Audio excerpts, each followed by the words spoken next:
Okay, guys. Thank you and welcome to today's episode. My name is Leighton Davison. I am one of the producers here for the Voice Podcast. As always, we're joined with Reed. How you doing today? Not too bad. How about you, man? Good, good. Nice to see you. Hope you're doing well. And our special guest today, Mr. Kyle Gibbard. Kyle, how you doing, man? I'm doing very well. Thanks for having me. Yeah, thanks for your time. Appreciate you being here. Why don't you tell our viewers a little bit about yourself, who you are, where you're from?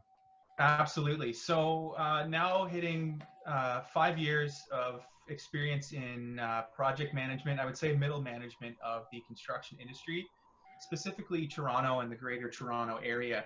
So now, obviously, having spent time working my way up through the ranks, now I'm starting to take on bigger projects. So context with that is project size. Now for me, I did a project that was worth approximately $65 to $70 million. That was a 16-floor interior commercial construction build for a company called OMERS, which may be familiar to anyone who has municipal pension plan. And that was also done with the landlord Oxford, which is also a large commercial real estate investment firm that handles a lot of construction, I would say, internationally. Wow, that's great. So, Kyle, what are some of the differences that have been made in your work ever since COVID-19 hit? Right. So that's a big question. So with the first sort of set of guidelines of essential services that were set out by the provincial government on Ontario, it was pretty broad. So at first with construction, it seemed like a lot of construction sites were staying open for that first couple of weeks. I guess we can say March 15th was the official sort of lockdown. Here's a list of essential services and businesses. We saw everyone it was unsure in construction. So it was business as normal. Unions were still, sending out guys to jobs. New construction and whatnot was still happening. And then quickly within, by the end of the month, pushing into April, we started to whittle that down. So the biggest effect was commercial construction, such as building the interiors of offices, new restaurants, things like that, was really affected because there's a lot of people working in close proximity. So Right. They were the first ones hit. And then when it gets to city work, and I'll expound on this later as we progress, but with city work and infrastructure, utilities, industrial has been fairly unaffected. Everyone's taken measures to, having an alcohol hand sanitizer station. It's been optional some places, depending on your union or personal preference, to wear a mask. But a lot of people are erring on the side of caution. We have in construction, we do have a plenty of N95 masks. Don't tell the masses. But that sort of procedure has definitely taken place for sure. Yeah. So what I'm kind of gathering from you is a lot of the projects that would be larger scale with larger larger worker populations at them are definitely on hold. But when you have the smaller areas where you can only have a single tradesman, are those still ongoing? Yes, they are. So if I were to break it to define sort of the categories of construction, you have industrial construction, which is, so trades there like boiler makers, industrial electricians, refrigeration technicians, etc., fairly unaffected. Commercial is a bit of a mixed bag because you can have larger projects, like I've mentioned, but what you're bringing into this, you're right. There are jobs that are happening at night, which has already been procedure with a lot of companies anyway. You have, active tenants, active units that have a customer or the tenant operating in there. So, you would have a crew of one or two carpet guys or painters or a single electrician, which is rare. Everyone usually works in pairs. That, again, you're right. That has helped. That has been a big, push in some little areas. But again, you're only managing small construction jobs. You're less than $50,000 of construction value at that point. Yeah. And so that's just that's really hit the revenue of your entire project as a whole. Has it really affected a lot of workers in terms of their pay? Yeah. So again, there's two sides to that coin of labor force. Is you have your union guys that have something in place that protects their wage, Right. And then people who are a lot of self-employed trades, right? There may be a flooring guy who's only an outfit of two people. It could be him and his son or him and his brother, whatever it is. it's hard for them. Thankfully, that parameter was changed with EI and the CERB.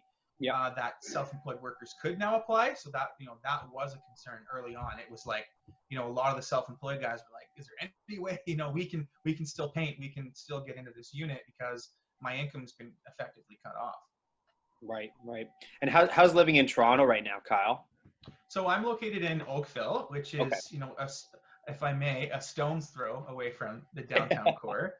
And it's been okay. So I ventured into Toronto a couple times, obviously, just to kind of check traffic. Commute is awesome. I wish it could be like that all the time.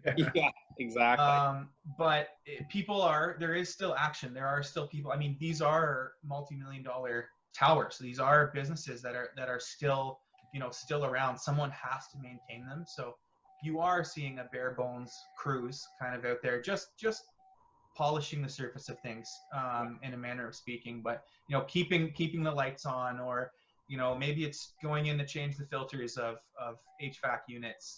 There is still stuff that is going to happen, but that large scale construction is really having a problem. Yeah. I believe in previous conversations, Kyle, we've might have estimated, and this may not be coming from us, might have been coming from official economic sources, but correct me if I'm wrong, but the total construction industry in terms of monetary value for Toronto for the next decade was close to, I think, an estimated $1 trillion. Yeah, that's fair. Yeah, that's a good estimate. So I think, you and I had talked about, it was something like 1.1 trillion up until something like 2035. Yeah. Right now, commercial construction in Toronto is at 1.1 billion for 2019. So they were projected to hit 1.52 billion construction this year. Obviously, that's not going to happen. But the impact of that is where this year is going to be affected. The bottom line, there will be a catch up. There will be a massive surge, because at the end of the day, lenders are being as friendly as they can, but lease agreements have been signed. Everyone has scheduled their trades to come and perform work at a particular job site for the large scale ones. So now we're going to see this accommodation period. The numbers are going to pick up. One of the questions, I saw that if I may, is that the impact of this particular pandemic going into the future. I think the impact is going to be fairly localized. And then like I mentioned, is you will see the industry pick up steam almost right away. The only thing that could change is how much, I think the commercial interior construction world is going to be impacted, because we've moved towards building open office spaces. That's part of the new culture of a lot of offices. Research backs up open office space encourages collaboration, etc. So now you're going to see people perhaps constructing less on the commercial interior side, because now people are going to evaluate, how can we get people working either from home, or how can we get them working in the same space, but we're going to have to spread people out, or are we going to have different shifts for people coming in order to sort of put a buffer in between how many people are actually in contact with each other. Yeah. Or do you think even some companies would even just cut down their amount of employees entirely? I think absolutely. This has been a forced pilot test, a pilot project into who can work from home and what sort of stuff is going to work in the future. Yeah, absolutely. So sort of based on all that, do you have any predictions, Kyle? I mean, that's such an impossible question to answer, but do you have any predictions as to maybe when this will be over, or when your industry you think might go back to normal? Right. So obviously the construction industry is, I'm sure, leading the charge to getting everything back up and running as soon as possible. I think right now for April, May, the projections are somewhere in the ballpark of 150 to 200,000 workers affected in construction. So that's a huge group of people who aren't. Yeah. Are those GTA numbers? Sorry. Those are GTA numbers. Okay. Yeah. Wow. The going back into it, it's tough to say. I think that we'll start. We only know when we're going to know. The end of it realistically, when we say back to normal, I don't know if we'll be back to normal construction wise. This seems like a great time. New York City has construction that happens exclusively at night, apart from emergency projects, infrastructure projects. This could be, over the next 5 years, the catalyst into a conversation with Toronto City Hall saying maybe we need to look at, nighttime construction, because it contributes to so many other infrastructure issues, as traffic jams and Right. and deliveries and all these sorts of things. So it may be just the driving force that says, let's look at nighttime and see if construction is possible to do it. So would you be on board with something like that? 100%. Right. It's rough, and I've lived it. I've done the night shifts, and you don't sleep the same. You don't, and that adds up. If you take into account the human resource, which is an important element of construction, you have to look after your workers. And like anything, when you change a societal norm of 9 to 5, that's a pretty huge construct. And getting unions on board, that'll be a tough sell. Unions have double rates when it comes to any work past a certain time, usually after 6 p.m. because guys expect that they can come in, electricians are in at 6 a.m. in the morning, they finish at, 2 or 3 in the afternoon, and they're home before traffic hits.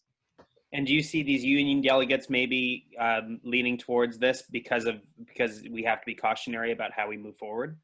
Yeah, it's going to depend on the meetings that take place. So I did some research before this meeting, and a lot of unions have, obviously for reasons of the pandemic, stopped general meetings altogether.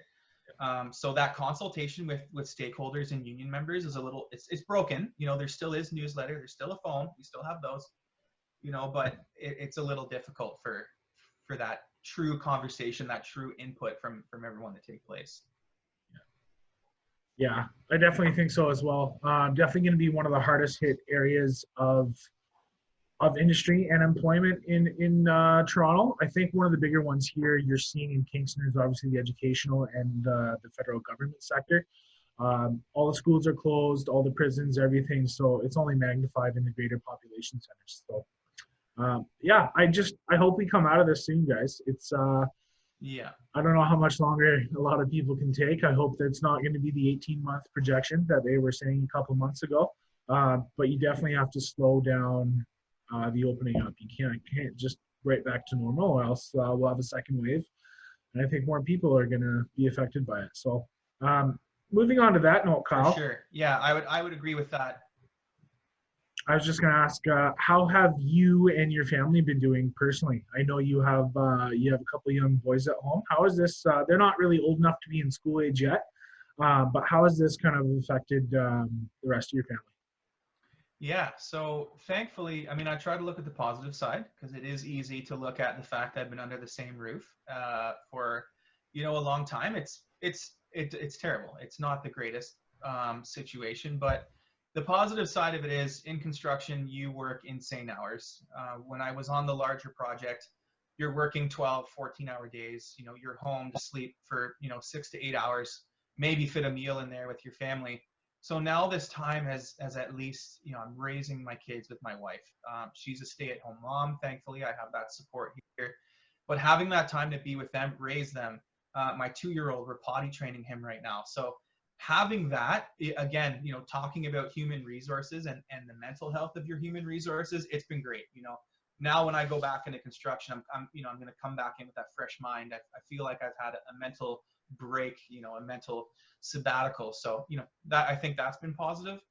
Taking them out, at least, we can go to the park, we keep our distance and get some fresh air, get some vitamin D, and that helps stave off the old scurvy and cabin fever. Yeah, for what it's worth, for sure, until they close all the parks down and everything, for sure. And are you hearing a lot of concerns from some of your friends on the front lines right now? Like, what's sort of a common theme that you're sort of taking from maybe some construction friends or anybody that's still continuing to work right now? Yeah, so anyone who's continuing to work is, they're happy. They're just happy to be working. That's a big thing. Everyone is doing their precaution. Like I said, it took that 2 to 4 weeks for people to really take it seriously. It was kind of like, okay, it is what it is. But now you are seeing, guys, certain, people like to shake hands, or, that could be something that is done away with. And people are starting to, stand a bit further apart, or or figure out different ways to greet each other. So everyone's kind of open to it now. It is working. You're always going to have the 1% that's, it's a conspiracy theory, or this isn't, we don't need to do, this is a little extreme or whatever it is. But at the end of the day, we all have families, and a common saying is we all just want to get home. At the end of the day, we want to be safe, get home to our family. Yeah, I've been reading some of those conspiracy theories and none of them add up, right? Like it's ridiculous, right? Like how do you get 3 million people to lie about like a whole pandemic? Like it just doesn't make any sense. Anyway, that's a whole rabbit hole that Absolutely. It's a whole other episode. Yeah. Yeah, and even quickly, one perspective too, a lot of people don't think about is there are some construction sites that are active, and it's the ones that were already in motion have been kind of allowed to continue, but any new work, especially on the city side, it isn't happening. You have to consider city council's meetings have been suspended and limited to emergency sessions, and city council decides your budgetary spending per quarter, right? We're at the start of the second quarter of the year. We haven't even seen any stats or anything from the first quarter because everything's just in disarray. Secondly, these people who normally would sit in the office and approve this stuff, a lot of city councils will have permission without city council to operate with about $5,000 to $10,000 in that range. If a project comes under that threshold, they can approve it themselves. But even then, they aren't working. And then even if a new project were to start, when you get into a project, you need the architect to sign off on a change. You need the engineer to come in and say, nope, that fire line can't go there. We need to move it here. There are so many other moving parts and other offices and consultants and project management staff. We can't operate without them. We need that okay.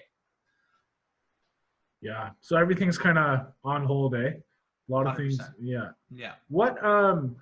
What about this situation is most frustrating for you? Is it just not being able to see the projects kind of come to fruition and kind of move forward, or is there kind of other things that are going on that are really grinding your gears right now?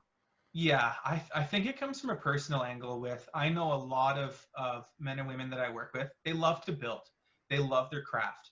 It's like every industry, you'll meet the people who are doing it just for a job, and you'll meet the ones who like to come in. They like to work with their coworker and have that relationship and step back at the end of a project and go, we did this together, to take that final picture down a new corridor and a new office space and stand there together and feel proud of what you've done.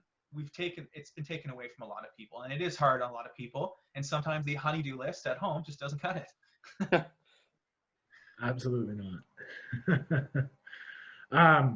So Kyle, I asked this question to most of our guests that we have on. Let's say the quarantine is lifted tomorrow. What's the first thing you're going to do? What are you looking forward to the most when things go back to normal? What are you going to do?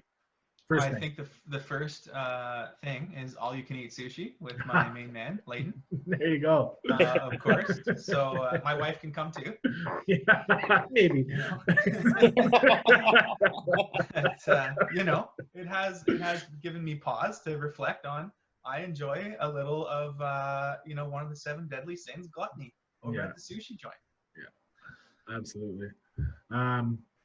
I got to echo that. I think it's just going back into a social group and just embracing the people that you miss. I mean, I miss my friends, all that kind of stuff. I think everybody's the same. And I'm a hugger. I just want to give some hugs out and spread the love when this is all over, for sure. I'm the same way, Leighton. And doing these Zoom calls, doing stuff like this is great because, we get to be a little more introspective. And just being on a Zoom call with my friends is nice to kind of catch up, but at the same time it's not the same, right? You crave the environment of being around them all, right? Yeah. And having some laughs. It's just different when you're able to be face to face, obviously, and we all know those for obvious reasons. 100%, and that's why I think we're all lucky, I guess, right now, because we're all with family. We all have somebody else in the household. I feel bad for a couple friends of mine or colleagues that are single and living on their own. How do you get through 8, 10, 12, 15 weeks of single isolation? I mean, your only contact with the outside world is when you go to your weekly grocery store. I feel bad for some of those people. I mean, as much as technology is keeping us together, it's times like this where if you're an extrovert and you need people in your life, this is going to be one of the toughest times for sure. And Kyle, are you able to keep a schedule going right now? Like how are you able to get through your day to day pretty much?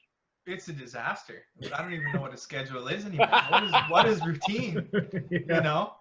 No. Generally, my kids are up, 6:30, 7 a.m. So, try to get up with them. I will admit I've been sleeping until 8, 9 a.m. and that's been great. Yeah. But yeah, you definitely try to. You have to have some schedule. I found that first month, that first 4 weeks, I would forget what day it was flat out. It just goes by. Yeah, absolutely. I think I definitely, with not being in school anymore, I definitely notice that as well. You're just every day is the same. What day is it? Nobody really knows. You just have to look at the calendar every once in a while to figure it out. So hopefully this doesn't keep on going on forever, man. We're getting sick of it for sure. For sure. So anyway, before you wrap up the discussion here, Kyle, I know from many of our previous conversations, the church is near and dear to your heart.